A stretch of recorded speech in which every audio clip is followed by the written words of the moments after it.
A lot of focus, though, right now on the aftermath of the U.S. strikes on Iran's nuclear facilities. Iran's supreme leader warned against any more attacks in his first public comments since a ceasefire was reached with Israel. And Defense Secretary Pete Hegseth is on the defensive today. He held a news conference about the scale of the strikes and seemed frustrated about a leaked early assessment which estimated that Iran's nuclear program was set back by only a matter of months. That is in direct conflict with the president's claim that 3 key Iranian nuclear facilities were obliterated. Hegseth spent most of that news conference slamming the media for its reporting. He and the chairman of the Joint Chiefs of Staff stuck to the claim that the U.S. strikes on Iran destroyed their nuclear ambitions. Here's part of what he had to say. President Trump directed the most complex and secretive military operation in history. And it was a resounding success, resulting in a ceasefire agreement and the end of the 12-day war. There's been a lot of discussion about what happened and what didn't happen. Step back for a second.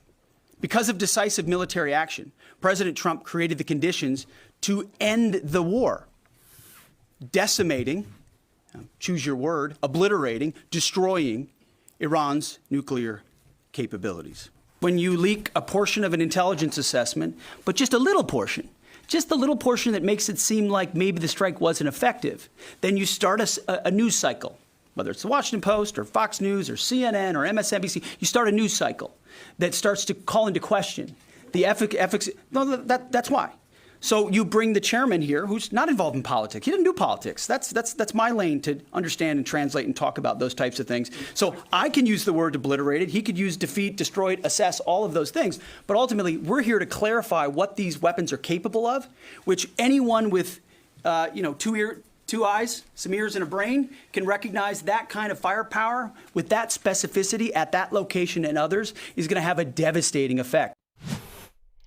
We have team coverage of Hegseth's comments with CBS News White House reporter Olivia Rinaldi. But first, let's get to CBS News Chief Senior National Correspondent Charlie D'Agata at the Pentagon for us. Charlie, I know you were at that news conference. Hegseth there seemed very annoyed, a very fiery news conference. What stood out to you? Hey, Mugo. Well, first of all, that was the defense secretary on offense. He spent the first 10 minutes tearing into the media for what he called our hate for President Trump and for intentionally undermining the administration's line that the strikes obliterated. That's his word. That's President Trump's word, the Iranian nuclear sites. And I have to repeat, those initial assessments, which we've been reporting, they come from here. And they have already warned that those are preliminary and low confidence and came from the Secretary's own Defense Department. So he then listed a number of various assessments from other areas, the IAEA notably, the Israelis, and the CIA, citing credible evidence. When I pushed him a little further on what that means or what it looks like or when we might get it, this is what he had to say. I was reading from the CIA director's statement, which came out last night. CIA, again, they do the BDA, they do the assessment. CIA can confirm that a body of credible intelligence indicates, it also goes on to say, new intelligence from historically reliable and accurate sources and methods. Now, right, you can imagine. What is that? You can imagine the CIA director is going to be very careful about how he articulates things of that sensitivity. Classified, secret, top secret, compartmentalized. He's going to know things that you're not going to know, that the press isn't going to know. And he's reflecting that the sources he's seeing are highly credible. I just wanted to know when we were going to know.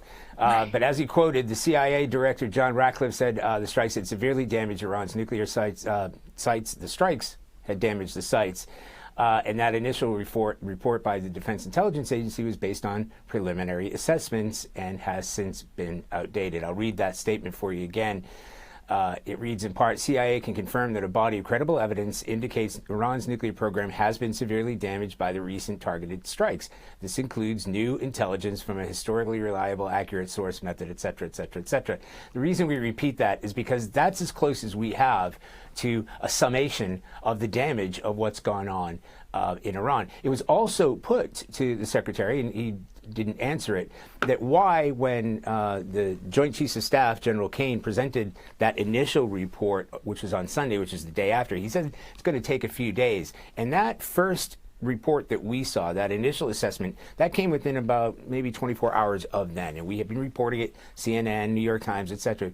We've all reported that out. But it is a preliminary report, which means we need to get more intelligence. Exactly. And if the CIA and others have got that intelligence, even if I understand that there are going to be operational security issues around that, they're going to want to keep some of that classified, but give us some broad strokes. Give us an idea of the level of the destruction, how certain we can be. It's worth pointing out, by the way, that General Kane, he gave us a sort of tick-tock of the B-2s delivering their weaponry. The first one, in both of the attacks, because there were 12, took off, blasted the cement caps off. 1, 2, 3, 4, 5 went down the shafts. They all deployed as was expected, and they know that. That is gettable data and evidence. And then they put a 6th one in. It's called a flex bomb, just in case any of the other ones didn't work. And all of those delivered. They reached their target, and they detonated in the exact place that they should have. So we know what happened. We just don't know the damage caused by it. And really, Charlie, that's part of my next question, because we know the Secretary took the time to hold this news conference today. So did we learn anything new or substantial about the strikes, or was it really just a chance for him to go on the offensive here? I think it was a chance for him to vent. I kind of get the impression that he needed to address this, which is why it was sort of a scramble to get this together. We had heard rumors that we might get a briefing today. It's only the second one we've had, so this is a rare occasion. Right. So he obviously had a message to share. But in terms of any actual evidence, no. We got 2 satellite images of the penetration points, which we kind of already had, but General Kane walked us through what we were looking at. But we didn't see any level of destruction. We didn't see what you and I have seen sometimes. You see that cockpit camera, you know, when a bomb is delivered or an airstrike is delivered, you sometimes see the crosshairs. Now, I know that the B-2s are inherently secretive, obviously. It's a classified weapons platform. It's a classified bomber, so there are all kinds of reasons that they might be sensitive about that. But yes, the press wants to know, the American people want to know, what was the level of destruction in Iran? And we still don't have any clues or answers closer to answering that question. We'll see if we ever get clues or answers on that one. Charlie D'Agata at the Pentagon for us. Thank you so much for your time today. Now let's bring in Olivia Rinaldi. She is here with us today, once again this afternoon at this time in New York City. Olivia, thank you for your time. How is the president responding to the news conference at the Pentagon earlier today? I'm sure he was happy to see Hegseth really just tell reporters and correspondents out there that they were wrong. Yeah, Mugo, we know the president was watching this press conference very closely. Shortly after it finished, he fired off a Truth Social where he called it one of the greatest, most professional, and most, quote, confirming news conferences the president has ever seen. Also in that Truth Social saying that people in the fake news should be, quote, fired for being involved in this, quote, witch hunt. So we know the president watching it very closely, and this is the type of thing he likes. He likes someone who's going to be a strong fighter for his agenda. That's certainly what we saw from the Secretary of Defense today when he came out very strong against reporters, as Charlie just expertly laid out for you there. Yeah. And so I want to pivot to a different question here, because we know that in just a few hours, the president is hosting an event at the White House. It's being called the One Big Beautiful event, which obviously plays off of the One Big Beautiful Bill. What are we watching for from that event? Well, this is going to be an event touting the One Big Beautiful Bill as the Senate is really working through the crux and the issues that they have with this big bill. The president wants it signed by July 4th. That's in 8 days.